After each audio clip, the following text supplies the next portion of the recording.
May I now request Honorable the Chief Minister to kindly enlighten us with his address.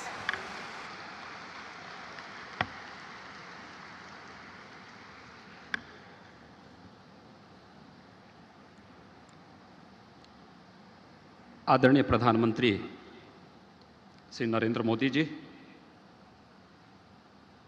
Bharat के मुख्य न्यायाधीश न्यायमूर्ति श्री जगदीश सिंह खेहर जी, प्रदेश के माननीय राज्यपाल श्री राम नाईक जी, केंद्रीय विधि एवं न्याय मंत्री आदरणीय श्री रविशंकर प्रसाद जी, उच्चतम न्यायालय के न्यायाधीश आदरणीय न्यायमूर्ति श्री दीपक मिश्रा जी, उच्च न्यायालय इलाहाबाद के मुख्य न्यायाधीश आदरणीय न्यायमूर्ति श्री दिलीप बी भोसले जी, 150वीं वर्षगांठ समारोह समिति के अध्यक्ष माननीय उच्च न्यायालय के न्यायाधीश न्यायमूर्ति श्री तरुण अग्रवाल जी, उच्च न्यायालय इलाहाबाद के माननीय न्यायाधीश न्यायमूर्ति श्री विमलेश कुमार शुक्ल जी, उत्तर प्रदेश के उप मुख्यमंत्री श्री केशव प्रसाद मौर्य जी, विधि एवं न्याय मंत्री Shri Brajesh Pathak ji, high court bar association के अध्यक्ष श्री अनिल तिवारी जी, एडवोकेट एसोसिएशन के अध्यक्ष श्री भगवती प्रसाद सिंह जी, माननीय उच्चतम एवं उच्च न्यायालयों के माननीय न्यायाधीशगण, विशिष्ट अतिथिगण, मीडिया के प्रतिनिधिगण, भाइयों एवं बहनों, मेरे लिए यह सौभाग्य और हर्ष का विषय है कि आज मुझे अत्यंत गौरवशाली इतिहास के निर्माता माननीय उच्च न्यायालय इलाहाबाद की 150वीं वर्षगांठ के समापन समारोह में शामिल होने का अवसर प्राप्त हुआ है।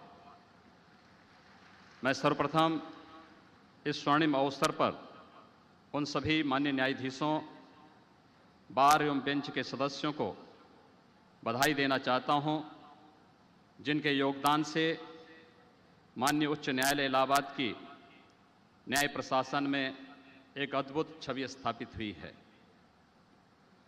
जैसा कि आप सब जानते हैं कि प्रजातंत्र की सफलता स्वतंत्र एवं सुदृढ़ न्यायपालिका पर निर्भर करती है। रूल ऑफ लॉ किसी भी सभ्य समाज की आत्मा और काम करने की एक तंत्र होता है। कानून का स्थान शासक से भी ऊपर होता है। कोई भी राजा कानून के अधीन ही कार्य कर सकता है, इसलिए कानून शासकों का भी शासक होता है और कानून से बड़ा कोई नहीं होता। कानून के चलते सुशासन, सबका विकास और शिकायतों का निवारण हो पाता है। न्यायपालिका की समाज में अद्वितीय भूमिका होती है। न्याय प्रदान करना उच्चतम धर्म माना गया है। सभी विधि विशेषज्ञों ने माननीय न्यायाधीशों को स्वतंत्र एवं निर्भीक होने की परंपरा को सदैव महत्व दिया है। न्यायपालिका और कार्यपालिका के मध्य शक्तियों का पृथक होना संविधान का मूल मंत्र है। वादियों को निष्पक्ष न्याय प्रदान करने की सुविधा प्रदान करना सरकार का महत्वपूर्ण कर्तव्य है। यह स्थापित तथ्य है कि वर्तमान न्यायिक व्यवस्था के आधारभूत सिद्धांत प्राचीन न्यायिक व्यवस्था में कहीं न कहीं उपलब्ध हैं। वर्तमान भारतीय न्यायिक व्यवस्था के भव्य प्रासाद की नींव इतनी सुदृढ़ और प्रसंस्कृत है कि निसंकोच कहा जा सकता है कि प्राचीन भारतीय चिंतकों एवं ऋषियों ने भारतीय न्यायिक व्यवस्था को जो कुछ दिया है, उसके लिए वर्तमान भारतीय व्यवस्था को कृतज्ञ होना चाहिए। न्यायिक प्रक्रिया एवं न्यायिक प्रशासन पर भारतीय मनुष्यों का चिंतन वर्तमान पीढ़ी के लिए अमूल्य धरोहर है। आज भी न्याय के विभिन्न क्षेत्रों एवं समस्याओं पर उन मनुष्यों का चिंतन हमारा मार्गदर्शन करने में समर्थ है। प्राचीन काल से आधुनिक न्याय व्यवस्था तक न्याय तथा विधि एक दूसरे के पूरक रहे हैं। न्याय तभी स्थापित किया जा सकता है जब इसके साथ विधि की शक्ति सन्निहित हो। प्राचीन न्यायिक पद्धति एवं आधुनिक न्यायिक प्रणाली के अनुसार न्याय और विधि एक दूसरे के पूरक तो हैं ही, इसके अतिरिक्त वे शक्ति संतुलन का भी कार्य करते हैं। किसी भी देश की राजनीति का उस देश की न्याय व्यवस्था पर प्रभाव असंभावी है। प्राचीन न्याय व्यवस्था में राजनीति एवं न्याय शास्त्र का बहुत ही गहरा संबंध रहा है। यही कारण है कि न्याय व्यवस्था देश, काल एवं परिस्थिति के अनुसार अपने आप को बदलती रही है। महाभारत के आश्रम मासिक पर्व में न्यायाधीश की योग्यता, नियुक्ति एवं दंड के बारे में स्पष्ट उल्लेख मिलता है। यह गौरव का विषय है कि भारत के न्याय मनीषियों ने अपनी योग्यता, कर्मठता एवं न्यायप्रियता के कारण माननीय उच्च न्यायालय इलाहाबाद का सदैव मान वर्धन किया है। जब कभी लोकतंत्र पर संकट आया, माननीय उच्च न्यायालय इलाहाबाद ने न्याय के सर्वोच्च मानदंडों को स्थापित रखा। यह गर्व का विषय है कि विद्वान न्यायाधीशगण ने बिना किसी भय, लालच एवं दबाव के ऐसे निर्णय दिए जो न्यायिक इतिहास में स्वर्णाक्षरों में लिखे जाएंगे। राज्य सत्ता को न्याय की परिधि में जाने का ऐसा उदाहरण विरलतम ही मिलता है कि जब राज्य सत्ता के सर्वोच्च शिखर को न्यायालय में उपस्थित होकर अपना पक्ष रखना पड़ा हो। माननीय उच्च न्यायालय इलाहाबाद देश का सबसे बड़ा उच्च न्यायालय है, जो कुल संख्या का 6 भाग को सेवा प्रदान करता है। स्थापना के समय 6 न्यायमूर्तियों से अब न्यायमूर्तियों की संख्या बढ़कर 160 हो गई है।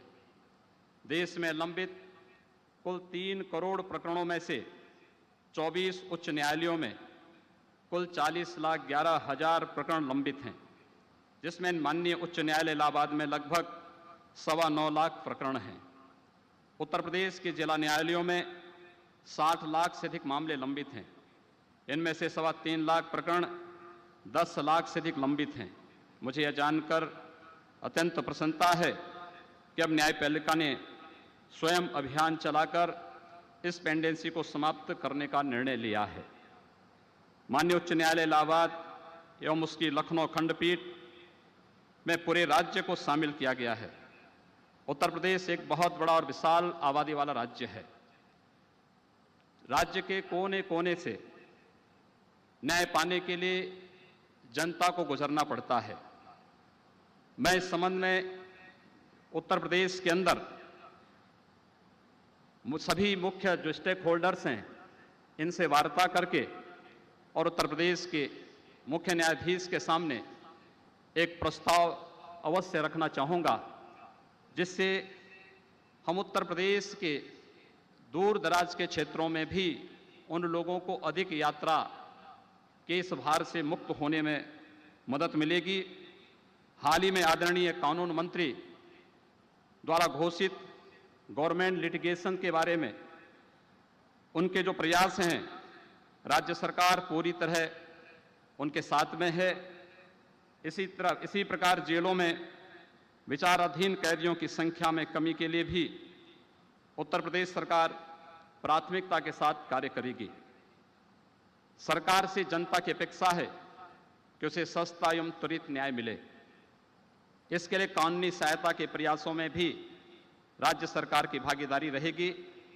न्यायपालिका में इंफ्रास्ट्रक्चर डेवलपमेंट एवं न्यायालयों में भारत सरकार की केंद्रीय सहायता से क्रियान्वित ई-कोर्ट प्रोजेक्ट से टेक्नोलॉजी के बढ़ते उपयोग से गरीबों एवं अंतिम व्यक्ति को सुविधा मिले, इसका ध्यान रखना आवश्यक है। न्याय प्रशासन में कोर्ट स्टाफ का बहुत महत्व है। मैं इस अवसर पर उनके योगदान की भी प्रशंसा करना चाहूँगा, जो पर्दे के पीछे पूरी प्रक्रिया में अनवरत लगे रहते हैं।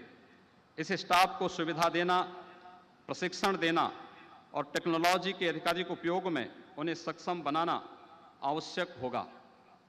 माननीय प्रधानमंत्री जी ने 23 अप्रैल 2015 को समस्त राज्यों के मुख्यमंत्रियों को 14वें वित्त आयोग के अंतर्गत न्यायिक व्यवस्था सुदृढ़ करने के लिए अनुशंसित 9,748 करोड़ रुपए अतिरिक्त राजकोषीय स्पेस से उपलब्ध कराने के लिए निर्देशित किया है।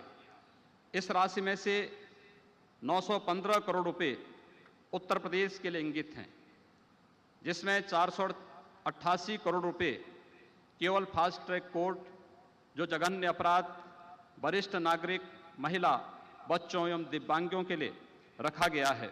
इस संबंध में भी माननीय उच्च न्यायालय से विचार विमर्श के पश्चात हम लोग इसको क्रियान्वित करेंगे।